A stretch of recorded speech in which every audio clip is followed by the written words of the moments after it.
మీ మోకాల నొప్పులకు ఎటువంటి సర్జరీ లేకుండా ఎపియాన్ పెయిన్ క్లినిక్ అందిస్తున్న అత్యాధునిక చికిత్స.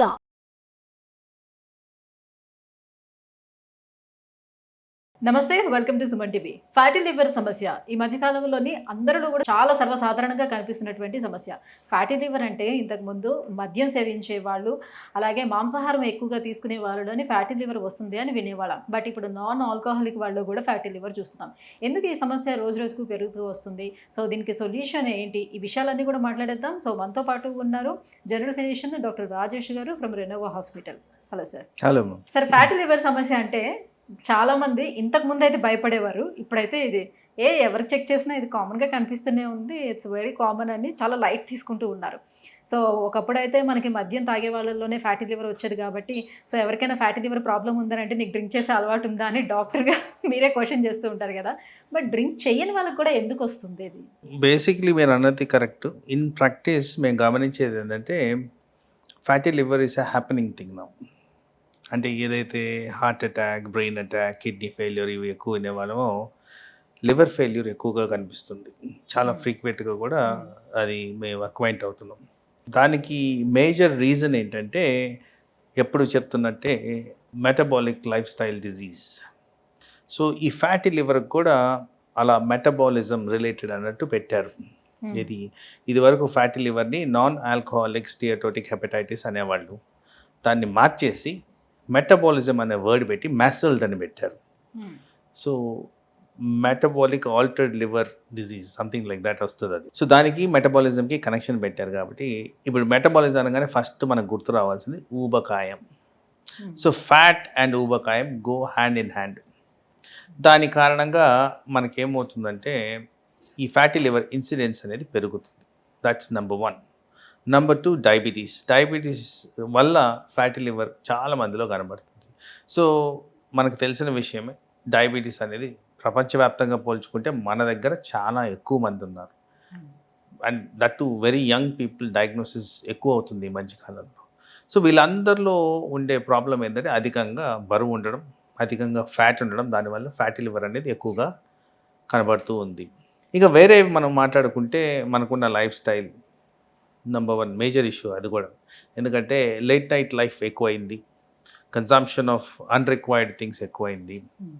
సో అంటే ఆల్కహాల్ కాకుండా, బికాస్ ఫ్యాటీ లివర్లో నాన్ ఆల్కహాలిక్ ఫ్యాటీ లివర్ ఎక్కువగా కనిపిస్తుంది ఇప్పుడు.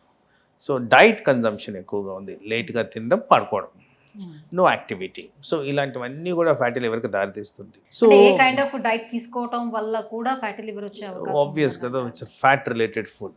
సో హైలీ ప్రాసెస్డ్ ఫుడ్ తీసుకుంటే ఎవరికైతే లావుగా ఉంటున్నారో శరీరం వాళ్ళందరిలో కూడా ఫ్యాటే ఎక్కువ ఉంటుంది. ఆ కారణంగా ఫ్యాటీ లివర్ ఎక్కువగా ఇన్సిడెంట్గా ఉంటుంది. నైట్ టైం ఫుడ్ తీసుకొని వెంటనే పడుకున్న వాళ్ళలో కూడా ఫ్యాటీ లివర్ చూడొచ్చు అని అంటారా? సో లేట్ నైట్ ఫుడ్ తీసుకునే వాళ్ళలో కూడా చూడొచ్చు అంటారా? ఈ 2 చేసే వాళ్ళకు ఊబకాయం గ్యారంటీ. అది ఉందంటే ఇది వచ్చే risk factors high. Chain system, it's all connected. So దీన్ని మనము లైట్గా తీసుకోవడం అనేది ప్రిటీ బ్యాడ్. ఎందుకంటే కొంత స్టేజ్ తర్వాత గ్రేడ్ 1 ఫ్యాటీ లివర్ అంటే పెద్ద ప్రాబ్లం ఉండదండి జనరల్గా. గ్రేడ్ 2 నుంచి మనం విజిలెంట్గా లేకపోతే అది it will lead to liver failure, irreversible damage దాకా వెళ్ళిపోద్ది. చాలామంది చనిపోతున్నారు కూడా. సో దీని గురించి పబ్లిక్లో అవేర్నెస్ రావాలి, ఫిట్నెస్ లెవెల్స్ మెయింటైన్ చేయాలి, బాడీ మాస్ ఇండెక్స్కి వాల్యూ ఇవ్వాలి, టైప్ ఆఫ్ ఫుడ్ చాయిసెస్ బెటర్గా ఉండాలి, న్యాచురలీ అవైలబుల్ ఫుడ్స్ని ఎక్కువగా తినాలి rather than the processed food, and time to time check చేసుకోవాలి, అంటే హోల్ బాడీ చెకప్. ఇలాంటివి చేస్తే దాన్ని ఈజీగా అధిగమించవచ్చు, ఏది ఫ్యాటీ లివర్ని. అంటే ఫ్యాట్ కంటెంట్ ఉన్న ఫుడ్ని అవాయిడ్ చేసేసి ఎక్సర్సైజులు చేస్తూ ఇప్పుడు వచ్చేటువంటి లేటెస్ట్ ఈ డైట్స్ ఏవైతే ఉన్నాయో వీటన్నిటిని ఫాలో చేస్తే ఈ ఫ్యాటీ లివర్ని న్యాచురల్ వేలోనే మనం తగ్గించుకునే అవకాశం ఎంతవరకు ఉంటుంది? నేను ఇప్పుడు వచ్చే వాటి డైట్ ఫాలో చేయమని చెప్పట్లేదు. న్యాచురల్ పద్ధతిలో తినండి. ఎలా అయితే రికమెండ్ చేస్తాం వాట్ షుడ్ బి డన్ అనేది, మార్నింగ్ బ్రేక్ఫాస్ట్ తిందాం, మధ్యాహ్నం లంచ్ తిందాం, రాత్రి డిన్నర్ చేయడం, దానికి ఒక టైమింగ్ పాటించడం, దాంట్లో తినే కంటెంట్ న్యాచురల్గా ఉండేటట్టు చూసుకోవడం అనేది ఇంపార్టెంట్. సో అలాంటివి ఫాలో అవ్వమని చెప్తున్నాను. I'm not asking them to change, అంటే కీటో డైట్ ఫాలో చేయండి, అలాంటి ఇంటర్మీడియట్ ఫాస్టింగ్ చేయండి. I'm not recommending that. So normal food timings with some recommendations from the specialist తీసుకుంటే అది బెటర్. సో ఆ విధంగా చూసుకుంటే ఫ్యాటీ లివర్ని మనం అధిగమించవచ్చు. సో ఫ్యాటీ లివర్ గురించి మాట్లాడుతున్నప్పుడు ఫ్యూ అదర్ కండిషన్స్ పిక్చర్లోకి వస్తాయి మనం ఫ్రీక్వెంట్గా చూసేవి. అది డయాబెటీస్ ఒకటి, థైరాయిడ్ ఒకటి. ఈ రెండిట్లో కూడా ఈ ఫ్యాట్ మెటబాలిజంకి రిలేటెడ్ చేంజెస్ అనేవి ఉంటాయి. సో అందుకోసమే ఫ్యాటీ లివర్ని గమనిస్తున్నప్పుడు ఈ రెండు కండిషన్స్ కానీ ఉంటే ఇంకొద్దిగా ఎక్కువగా జాగ్రత్తగా ఉండాలి, స్క్రీనింగ్ ప్రాపర్గా ఉండాలి, రిక్వైర్డ్ అమౌంట్ ఆఫ్ బ్లడ్ టెస్ట్లు చేసుకోవాలి. పర్టికులర్గా లివర్కి రిలేటెడ్ మనం లివర్ ఫంక్షన్ టెస్ట్లు ఉంటాయి, అవి చెక్ చేసుకోవాలి. అవసరమైన చోట ఎక్స్పర్ట్ గైడెన్స్ తీసుకోవాలి, డైటీషియన్ ఇన్పుట్ తీసుకోవాలి. ఇలాంటివన్నీ చేస్తే దీన్ని మనం బిగినింగ్లోనే దాన్ని ఆల్టర్ చేసుకోవచ్చు. రైట్. లివర్ మీద ఎక్కువ బర్డెన్ పడకుండా ఉండేందుకు తగినటువంటి జాగ్రత్తలు తీసుకుంటూ ఆ కైండ్ ఆఫ్ డైట్ని తీసుకున్నా కూడా తగ్గించుకునే అవకాశం ఉంటుందా? సో లివర్ క్లెన్జింగ్ అనేది చేసుకుంటే ఈ ప్రాబ్లం నుంచి బయటపడచ్చు అంటారా? సో లివర్ క్లెన్జింగ్ అనేది again it's a modern terminology they are using. Liver cleansing అసలు లివర్కు ఉన్న ఒక కెపాసిటీ ఏంటంటే self cleaning capacity. If you give rest to the liver it will recover on its own. Rest ఇవ్వాలి. పూర్వకాలంలో మనకి ఇచ్చే అంటే లైక్ ఉపవాసం చేయండి, ఏదో వారంలో ఒక రోజు ఏదో ఒకటి పెట్టుకొని ఉపవాసం చేయమనేవారు. సో అదంతా దీనికోసమే అంటారు. అంటే క్లెన్జింగ్ డజంట్ మీన్ జస్ట్ ఉపవాసం. Cleansing means toxic substances avoid చేయండి. లివర్ మీద ఏదైతే ఒత్తిడి చూపిస్తాయో, ఫర్ ఎగ్జాంపుల్ మనం ఇదివరకు ఎపిసోడ్స్లో మాట్లాడాము, ఓవర్ ద కౌంటర్ మెడిసిన్స్ పిచ్చి పిచ్చిగా వాడతారు. Most of them will hit the liver. అది యాంటీబయాటిక్ కావచ్చు, పెయిన్ కిల్లర్ కావచ్చు, జ్వరానికి కావచ్చు, అలర్జీ మెడిసిన్ కావచ్చు, all of them will hit the liver, all of them. దీంట్లో అడిషనల్గా హిట్టింగ్ ద లివర్ గురించి మాట్లాడితే all processed foods will hit. ఎందుకంటే అన్ని కెమికల్ కాంపోజిషన్స్ ఉన్నాయి అక్కడ. సో ఇలా చూసుకుంటూ పోతే లిస్ట్ ఇస్ ఎనార్మస్. మనం డే టు డే యాక్టివిటీస్లో huge amount of consumption of liver damaging products అనేది తీసుకుంటున్నాం. సో ఇలాంటిది మనం తగ్గించుకోవడానికి నేను ఇందాక చెప్తున్నట్టు న్యాచురలీ అవైలబుల్ ప్రోడక్ట్స్ని ఎక్కువ ప్రిఫరెన్స్ ఇవ్వండి, అవసరమైన చోట ఎక్స్పర్ట్ గైడెన్స్ తీసుకోండి అని చెప్పేది దాని గురించి. సో ఇలాంటివి చేస్తే పర్టికులర్గా యాంటీ ఆక్సిడెంట్ ప్రాపర్టీస్ ఉండేవి, పుష్కలంగా మినరల్స్ ఉండేవి, విటమిన్స్ ఈజీగా వచ్చేవి. ఇలాంటివి చేస్తే మనకి లివర్ క్లెన్జింగ్కి హెల్ప్ చేసుకున్నట్టే. And most important bottom line కాకుండా ఫస్ట్ క్రైటీరియా తీసుకోవాల్సింది వాటర్ ప్రాపర్గా తీసుకోవడం. చాలా దగ్గర నెగ్లెక్టెడ్ ఏరియా అది. వాటర్ ప్రాపర్గా తీసుకుంటే సర్క్యులేషన్ బాగుంటుంది. సర్క్యులేషన్ ఉంటే క్లెన్జింగ్ ఈజీగా ఉంటుంది. సో ఇలాంటివన్నీ చేసిన దానివల్ల మనకి ఆ ఫ్యాటీ లివర్ ప్రాబ్లం రాకుండా కూడా క్లియర్ చేసుకోవాలి. అంటే ఇటీవల కాలంలో మార్కెట్లో చాలా దొరుకుతున్నాయి, లైక్ జ్యూసెస్ రూపంలో అట్లా డీటాక్సిఫికేషన్ కోసం, లివర్ క్లీన్ చేయడం కోసం అని కొన్ని రకాల జ్యూసెస్ అవన్నీ కూడా దొరుకుతున్నాయి కదా. సో ఇవి తీసుకోవటం వల్ల నిజంగా అట్లా అవుతుందంటారా? క్లియర్ అవుతుందా? సో బేసిక్లీ వాటి గురించి నాకు అంత ఐడియా లేదండి, ఎందుకంటే వాటిలో ఏం కెమికల్ కాంపోజిషన్ ఉందో తెలీదు, what is the authority of this తెలీదు. అందుకోసమే నేను ఎప్పుడు చెప్తున్నాను కదా, న్యాచురల్ ఇంట్లో తయారు చేసి మన కిచెన్లో తయారు చేసుకుని తీసుకుంటే మంచిది. ఎందుకంటే ఇప్పుడు ఒక జ్యూసెస్ మార్కెట్లో దొరుకుతున్నాయి అంటే without storage form they can not survive, పాడైపోతాయి. మళ్ళీ ఆ స్టోరేజ్ కెమికల్ వల్ల డ్యామేజ్ జరుగుతుందని చెప్తున్నాను కదా. So freshly prepared, freshly cooked and freshly available things తీసుకుంటే మీకు అంత డ్యామేజ్ జరిగేదానికి ఆస్కారం ఉండదు. రైట్. సో అంటే పొద్దున్న వేళల్లోనే ఈ వెజిటేబుల్ జ్యూసెస్ ఏవైతే ఉంటాయో కొన్ని అవి మనమే తయారు చేసుకుని తీసుకున్నా వెజిటేబుల్ రూపంలో తీసుకుంటే బెటరా, లేకపోతే జ్యూస్ చేసుకొని పరగడుపునే తీసుకున్నా ఓకేనంటారా? 100% I want a whole vegetable are whole fruit consumption.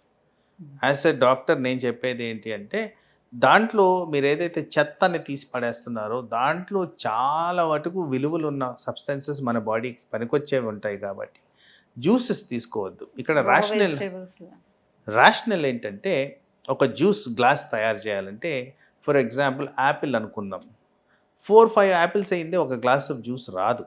So that means you are taking more calories in to the body in the form of juice.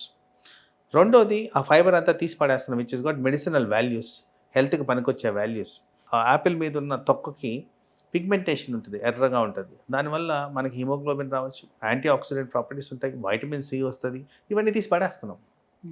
So అలా చేయడం కన్నా హోల్ ఫ్రూట్, హోల్ వెజిటబుల్ తీసుకోవడం అనేది always advisable. సరే, ఇంతకుముందు vegetables కర్రీస్లను మనం తయారు చేసుకునేవాళ్ళం, లేకపోతే రా వెజిటేబుల్స్ అలానే దాన్ని సపరేట్గా తీసుకునేవాళ్ళం, ఫ్రూట్స్ సపరేట్గా తీసుకునేవాళ్ళం.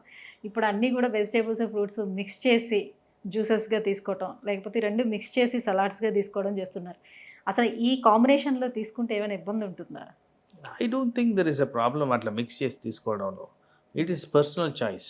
అది ఏ రకమైనటువంటి ఫుడ్ పాయిజన్కి దారి తీయదు అంటారా? Definitely not. అంటే మన అందరం కూడా ఒక ఉన్న హ్యాబిట్ ఏంటంటే, జనరల్గా లంచ్ డిన్నర్ తినగానే ఒక ఫ్రూట్ తింటాం. మరి అన్నీ ఆ స్టమక్కి వెళ్తున్నాయి కదా, ఆ వెజిటబుల్ వెళ్తుంది, ఇది వెళ్తుంది. అంటే అలా తిన్న వెంటనే కూడా ఫ్రూట్ తీసుకోకూడదు, బిఫోర్ తీసుకోవద్దు, but తీసుకోకూడదు మనం అని చెప్తున్నారు కదా, చేస్తున్న- అలాంటిది మనం రెండు మిక్స్ చేసి తీసుకుంటున్నాం కదా అని. కానీ మనం చేస్తున్నది అదే కదా, తీసుకోవద్దని చెప్పారు, అది బాగానే ఉంది. బట్ చేస్తున్నదంతా ఆల్మోస్ట్ నాకు తెలిసి 80% of people will do this. Yes. So అప్పుడు ఏం అనర్థాలు జరగట్లేదు కాబట్టి అలా తిన్నందువల్ల ఏం ప్రాబ్లం రాదు. And some of the things మేము చెప్పే దగ్గర ఎస్పెషలీ డయాబెటిక్ పాపులేషన్లో వీ విల్ రిస్ట్రిక్ట్ దెమ్. ఈ ఫ్రూటే తినండి, ఈ వెజిటబులే తినండి అని చెప్తాం.